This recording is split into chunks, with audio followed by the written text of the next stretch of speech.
right, hello wine drinking people. Today is Monday. What's going on? We have videos going on Monday? Well, usually not, but you know, we have a very special event coming up. We got a killer month of April here for you of once-in-a-lifetime wine drinking events, and this one just kind of snuck on the calendar.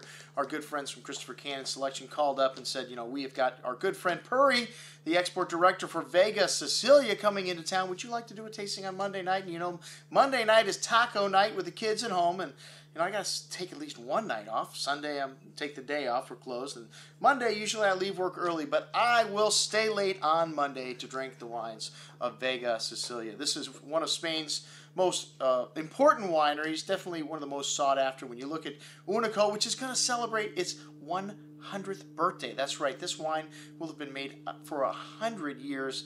1915 was the first vintage in 2015. So we're starting the celebration early, folks. And this is not the first time we drank these wines, not the first time we've had Puri in. And you know, Vega Sicilia, one of my favorite wines. We just showed the 1994 at our vintage Spanish tasting.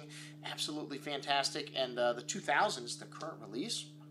What's going on here? There's not many people that keep wine for this long before it is released. And Tempranillo, which is the base of this wine, it also has other Bordeaux varietals in it, Cabernet Sauvignon, and well, some vintages have had Merlot in it. The 1994 had a little Merlot in it. I believe the current releases are just Tempranillo and Cabernet Sauvignon. But this is a wine that will age for a long time. Tempranillo is incredibly resistant to oxidization, and as we saw in our vintage Spanish tasting, the 1950 Rioja from Barbarana property that I was not familiar with.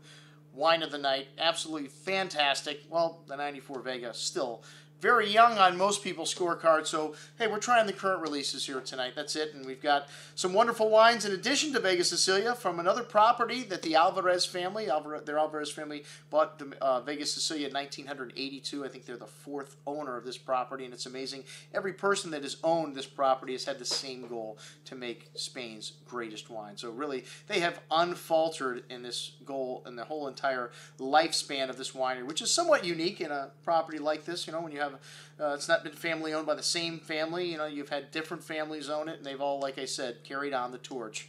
And, you know, pretty much unbroken in terms of the legacy of this great property. In 1993, they started Aramis, which is a property in Hungary, where they make one of the world's greatest dessert wines, Tokai, and we're actually going to try a dry version of the ferment grape to start the evening out. And then we've got Pintia, which is a property they started in 2001, which is in Toro, one of the hottest wine regions in Spain right now.